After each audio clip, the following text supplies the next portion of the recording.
Ça y est mon pote, on rentre dans le Winter Arc.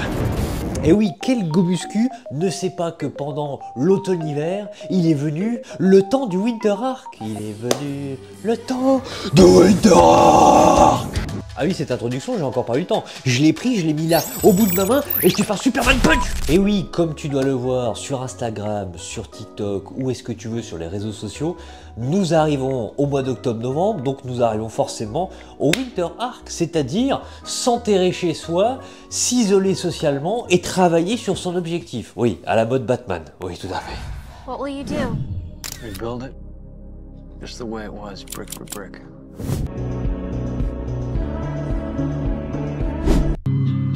Wednesday, November 6th. Bon, par contre, il va pas falloir enterrer nos parents quand même. Oui, ça va être le moment de se focus sur ses projets, de travailler sur soi-même, sur ses objectifs et sur son corps. Eh oui, je sais le nombre de vidéos que tu dois tomber, il y en a à l'appel.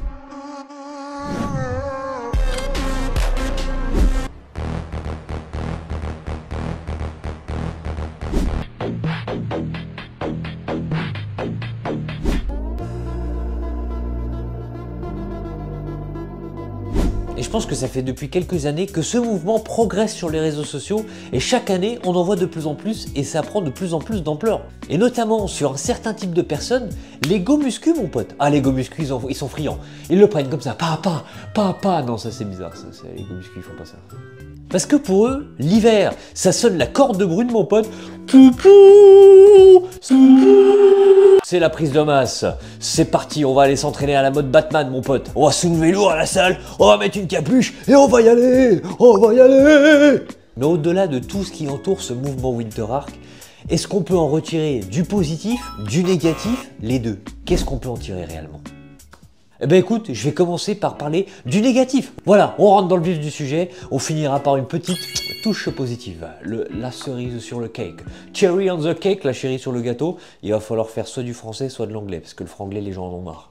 Déjà, le premier point qui m'embête un petit peu, c'est pourquoi est-ce que nous avons besoin d'être sombres, d'être dans la dépression, d'être dans le mal, pour avoir besoin de travailler sur nos objectifs et avancer sur nous-mêmes. Dans toutes les vidéos qui parlent de ça, qui veulent te motiver, etc., tu vois des mecs qui sont dans la nuit, en général ils flottent, il y a une colorimétrie très sombre dans les légendes qu'ils mettent dans leurs vidéos, c'est des trucs vénères, tu t'es fait briser, tu sais plus où t'es perdu nanana, dans ta vie, etc. En plus de ça, on voit souvent dans les discours que l'on prône le fait d'être solitaire, d'être seul, de s'isoler socialement et continuer tout seul en fait, par soi-même.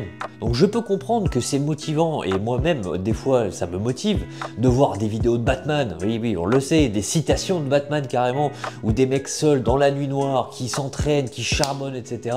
avec des messages très forts. Je peux pas dire le contraire, ça te motive. Mais déjà les gens ils oublient que Batman il a Alfred, il a Robin, il a Catwoman frère, il a Batgirl, seul, pas si seul le poteau.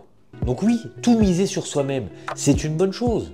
Mais pourquoi est-ce qu'il faudrait qu'on s'isole totalement? Est-ce que justement de prôner ce discours de ne pas avoir d'entourage et vraiment d'avancer solo sur son chemin, ça n'entérinerait pas encore un peu plus le mal-être de certaines personnes, la dépression de certaines personnes et la souffrance de celles-ci? Parce que peut-être qu'elles sont justement toutes seules tout le temps, donc elles se disent ok, je ne peux que compter sur moi. Mais les pauvres, ça va peut-être pas régler leurs problèmes.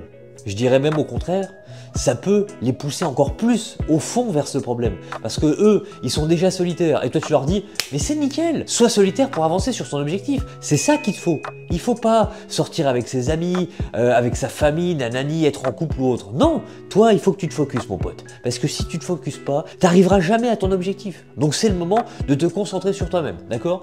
Tu changes toute ta vie en 6 mois de temps, d'accord? T'arrêtes de te pignoler, tu vas essayer de te faire de l'argent, tu commences à croire en Jésus-Christ, tu portes du noir tous les jours, tu restes tout en calme, tu gères toutes tes émotions, etc., etc. Tu les vois ces vidéos, frère. À un moment donné, tu les vois. Donc je suis d'accord que ce type de vidéo, c'est pour améliorer les autres. C'est pour nous faire ressentir quelque chose qui va nous dire « Putain, il faut que je me mette sur mon chemin. Moi aussi, il faut que je devienne un homme, un vrai, un dur. » Mais le problème, c'est que tu ne peux pas déjà tout changer d'un coup.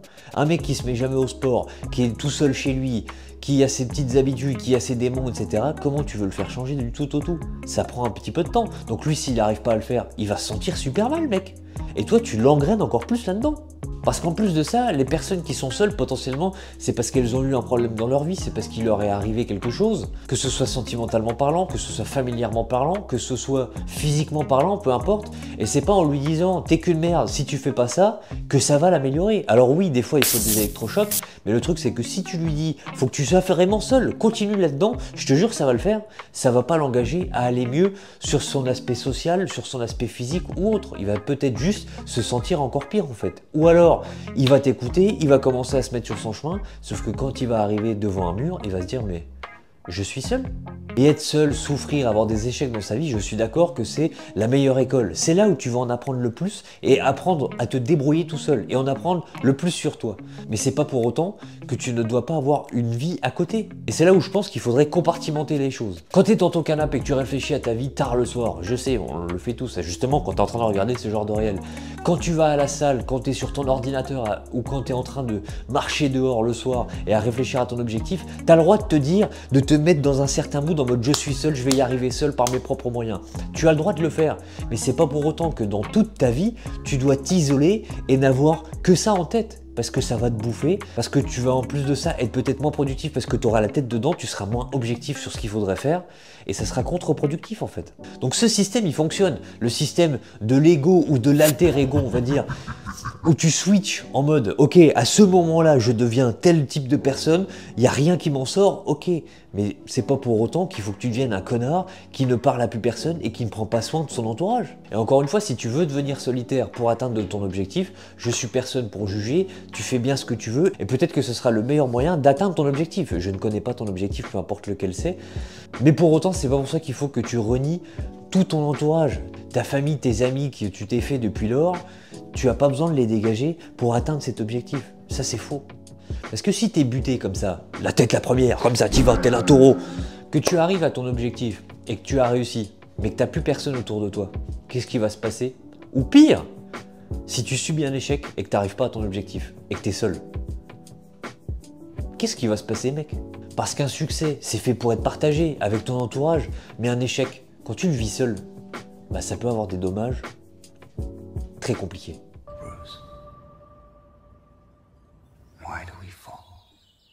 Donc oui, au fond de toi, tu es seul, oui, dans la vie de tous les jours, quand tu marches ou même quand tu es dans ta voiture, tu es tout seul même dans ta tête. Tu te fais des réflexions que tu ne partages pas avec les gens de ton entourage, que ce soit tes amis, ta meuf, ton mec, ta famille, peu importe. Ça, tu le gardes en tête et tu as ta guerre intérieure que peu de personnes peuvent soupçonner. Ça, c'est évident, c'est chaque personne comme ça.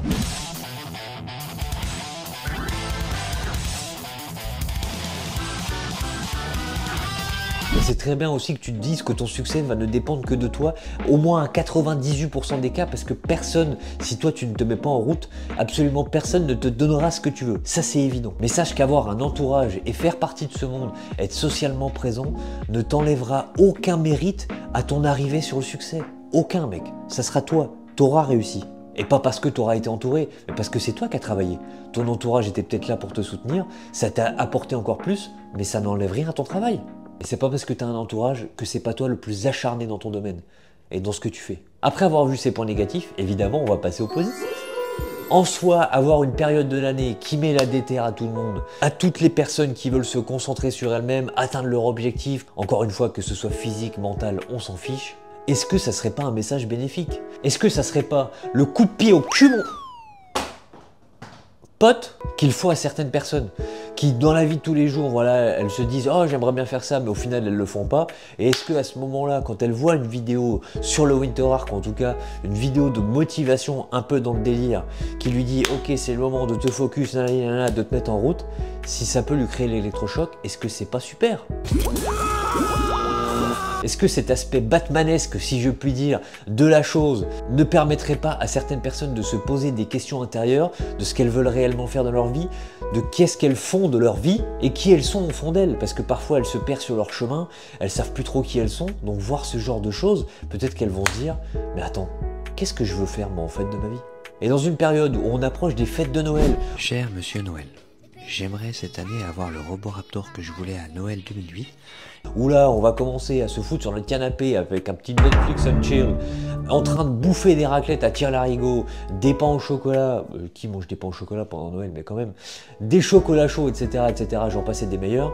Est-ce que justement, ça serait pas à l'inverse, où tu vas avoir plus de temps chez toi pour te focus, où tu peux te dire, ok, je sors pas trop avec mes amis parce qu'il fait froid, etc., donc je peux tenir ma diète. Justement, est-ce qu'il faut pas le reverse, cet esprit-là? Parce que le fait que certaines personnes critiquent ce terme, ça m'embête un peu. Pourquoi? Tout simplement parce que pendant l'été, où tu te dis c'est le temps des apéros, d'accord? Tu vas pouvoir sortir, manger des bons barbecues, etc., etc.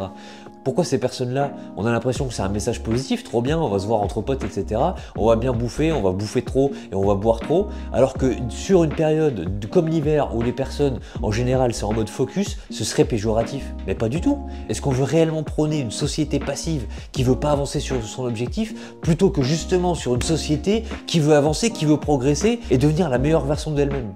Mais bon, là on va partir dans un autre débat, donc je vais le garder ce sujet pour une autre vidéo. Alors n'hésite pas à t'abonner pour voir justement cette prochaine vidéo, parce que sinon tu me verras plus, ah, c'est fini. On se verra plus, c'est la dernière fois. La dernière fois. Et moi je veux pas te quitter, je suis dans le Winter Arc certes, mais moi je t'aime bien, je veux qu'on continue à parler ensemble. Donc dis-moi si tu veux aussi parler avec moi. J'ai besoin d'amis ou quoi là? Donc en conclusion, Winter Arc positif, négatif, encore une fois pour moi, tout est une question de dosage.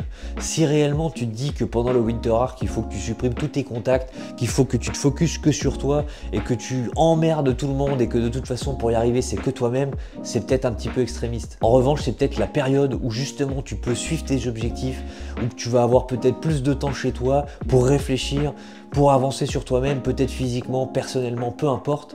Et si ça peut te créer l'électrochoc de te dire « Ok, de toute façon, il faut que je me fasse confiance à moi-même, il faut que j'avance moi-même parce que sinon, il n'y a rien qui avancera. Si moi, j'avance pas, rien n'avancera d'autre. » Et puis, si c'est le meilleur moyen pour toi, cette période-là, de l'hiver, de l'automne, pour te faire avancer, et ben c'est le principal en fait. Peu importe la méthode, le principal c'est qu'on le fasse. Qu'on crache sur les gens du Winter Arc, tout ça parce que c'est des mecs qui veulent se mettre la déterre. Oui, comme ça, d'un point de vue extérieur, ça peut paraître extrémiste, mais en fait c'est juste des gens qui vont profiter de cette période où on sort un peu moins, où il fait pas beau, où ça leur met dans un certain mood la nuit. Personnellement, ça me met aussi dans un certain mood. Et si ils ont besoin de se sentir comme Bruce Wayne, Batman, pour avancer sur leur objectif, on s'en fiche. Si toi t'as envie de te sentir Homer Simpson pour manger des donuts et devenir gras, et bah t'as le droit, on s'en fout. Ouh, punaise, je vais peut-être me mettre à la musculation. Ah merde, ça dirait bien un six-pack. Je suis pas sûr d'avoir marge. Du moment que ce soit bénéfique aux personnes, qu'elles ne s'engrainent pas là-dedans, que ça ne leur fasse pas augmenter leur dépression, leur solitude ou autre, juste que ça les aide à se poser les bonnes questions sur elles-mêmes et à avancer sur leurs objectifs, moi le reste, je m'en fiche. Les amis, ce sera tout pour cette vidéo, j'espère que ça vous aura plu. Dites-moi si vous vous sentez appartenir au Winter Arc, je vais pas vous mentir. Moi des fois quand il fait nuit et que je vais à la salle de sport, oui je me sens un petit peu Batman, oui il est vrai. Capuche, casquette, on est là, on est vénère entre nos séries là, on attend 1 minute 30, 2 minutes et puis on se dit on va être déter là. Je suis un peu Batman qui est prêt à s'affronter avec Superman, tu vois là, je suis chaud.